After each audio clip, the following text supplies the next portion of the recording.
The market's dominated by Samsung, HTC, Apple, LG, and more, but Blue is an up-and-coming manufacturer based in the Miami area that's releasing some pretty great smartphones at a reasonable price. I'm Aaron Baker from PhoneDog.com. Blue's Life One device, which is arguably their flagship, is in the office, and we're taking a look in the full review. At $300 off contract, can this compete on price and on specs? Let's go find out. After releasing several devices intended to compete in the Android space, the Blue Life One is finally here. Now, Blue has made quite a few devices, and we've seen them on PhoneDog.com and on YouTube.com/PhoneDog, the Blue Life Play, the Blue Life View, but this is arguably the flagship device in Blue's product portfolio right now. This thing can be had at NegriElectronics.com right now for $298.50. $300 for an unlocked device with pretty solid specifications and a nice metal housing as well makes the Blue Life One a device worth considering, even though it doesn't have that LG or Samsung or Apple or HTC name. Definitely worth checking out. Now, to give you a specs rundown here, the Blue Life One, you're looking at really nice specs all around. A 1.2 gigahertz quad-core Cortex A7 CPU. You've got a nice 5-inch display here. It is 720p, not quite 1080, but 720 by 1280 pixels, 294 ppi. On the back, you're rocking a 13 megapixel camera with 1080p HD video recording, a removable 2000 milliamp hour battery,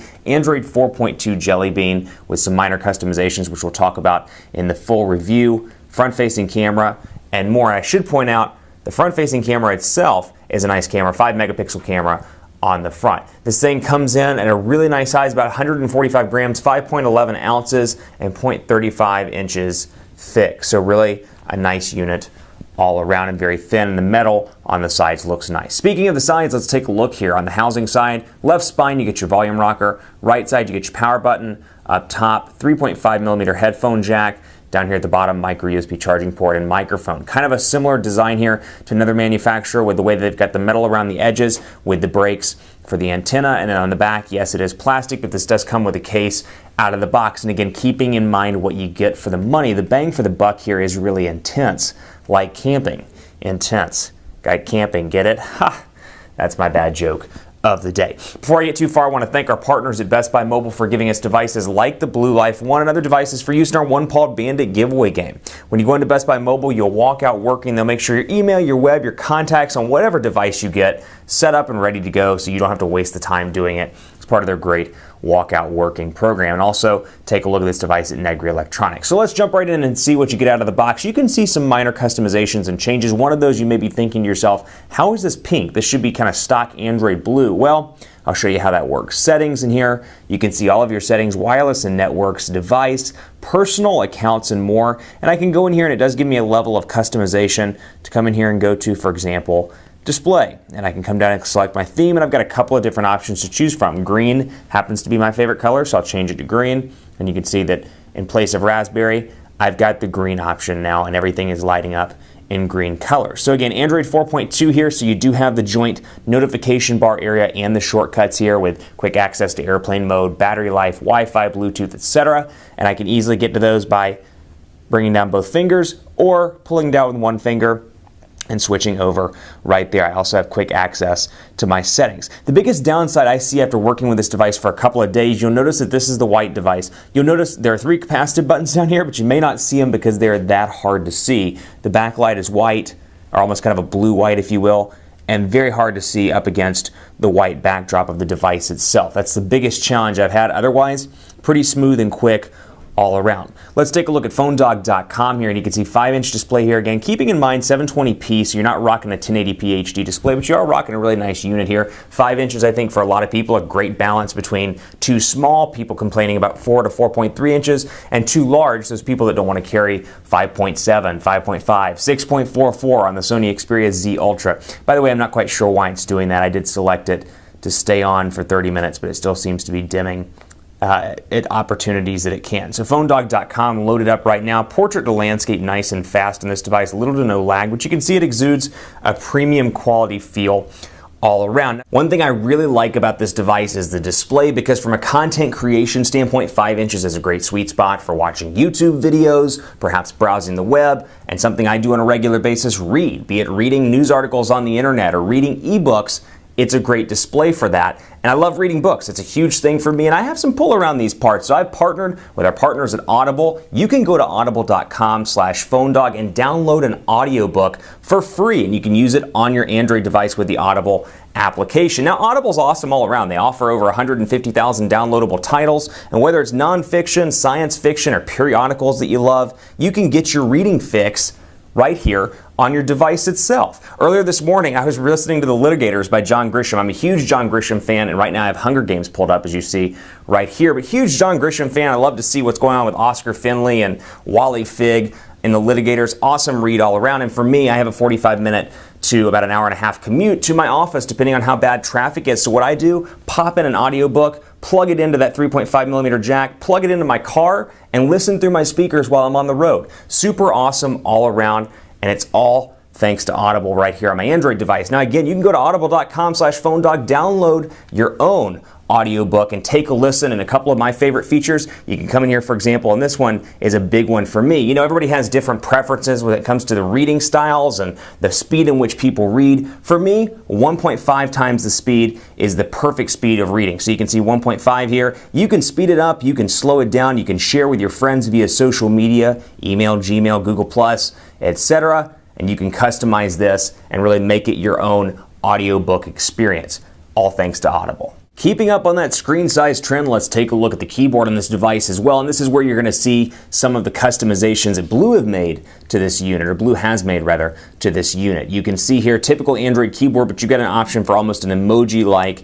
interaction here. And of course I can add right here and see capture picture, capture video. Now all of this is very much a Blue customization, but I can scroll through and say, hey, let's do a video, let's do a picture, let's capture a picture. It just looks different than the traditional Android layout. And also you see that over in the phone as well. Obviously my mint color theme here prevalent in the actual dialer itself. I can come through here and do a video call, and then I can go into my recent calls and see all calls, or I can organize it out by recent, received, missed, etc. And I can jump right in to my contacts if that's something that I wanted to do. So just some minor customizations. You see it throughout this unit. And another benefit here, you know, a lot of people like those features that Samsung includes on the Samsung Galaxy S4 and Samsung Galaxy Note 3, and to an extent with the HTC One as well. Well, I can turn on smart gestures on this device as well. And I've got proximity unlock, a bunch of different options. Proximity answer phone, dial phone, so I can turn on proximity unlock, for example, and I can turn the device off.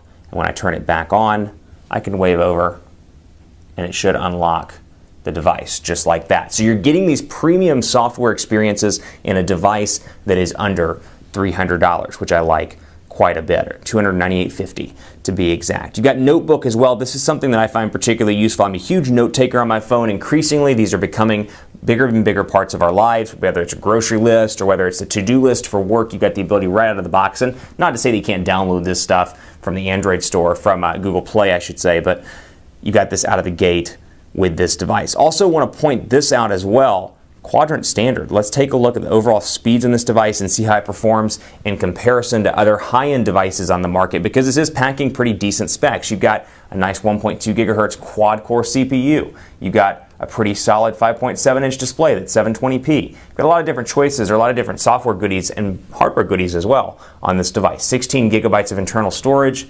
Pretty nice little unit. It only has 1 gigabyte of RAM, but again, keeping in mind the price point. Let's take a look and see how it performs. Now, 2,000 milliamp hour battery. The pro is it's removable. The con, it doesn't last quite as long as the HTC One, the Galaxy S4, the Galaxy Note 3 from early tests that others are posting, and then LG G2 from my personal tests. Does not last as long as those, but still, again, be mindful of the price point here and what you get for $298 as opposed to $500, $600, $700. And I know I keep harping on that point, but it's very important here. The price is a huge feature, and it's obviously a huge marketing thing that Blue uses on a regular basis when they're marketing these devices. Run through Quadrant Standard here and take a look. Overall, this device, I've been really pleased with it. This is by far my favorite device in the Blue lineup of smartphones right now. Love the metal on the sides, and it gives a premium feel for a price that doesn't break the bank, which I like. So we'll load this up and take a look here. It's going through everything pretty quickly and fast. The biggest issue I'm having, again, is with those capacitive buttons down there at the bottom. They're just hard to see. White on white is often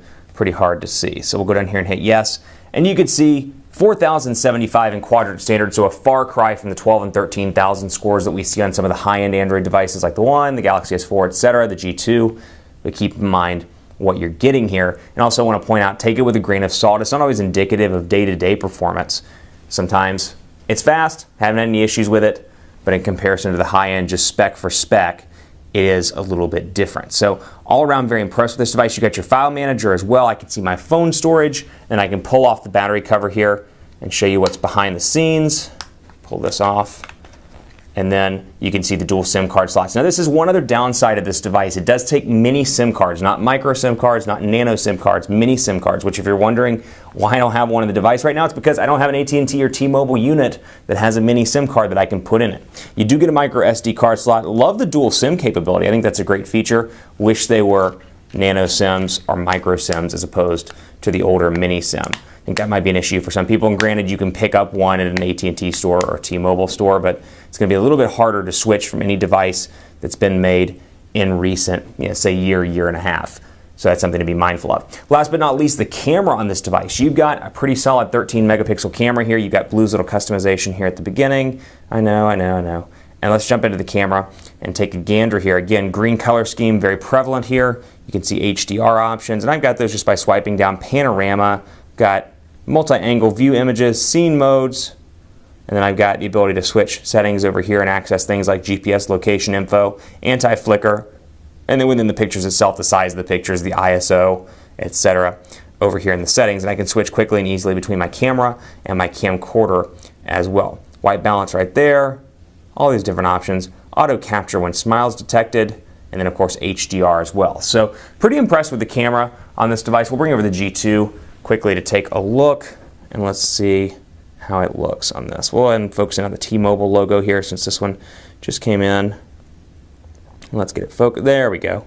Snap a shot, and let's see what we got on this unit. So we'll take a look, swipe back and forth between the real-time camera and the images, and you can see T-Mobile right there. So not, at least at first glance, the best 13 megapixel camera, and the features aren't quite all there in comparison to some of the other devices on the market, but still pretty pleased with the overall performance. So this device is definitely a contender. It's going to depend on what's most important to you. If you're looking for a high-end smartphone at an inexpensive price, doesn't matter to you if it's Apple or LG or Samsung or HTC, great option in the Blue Life 1. This is a gorgeous device. I love the metal around the sides.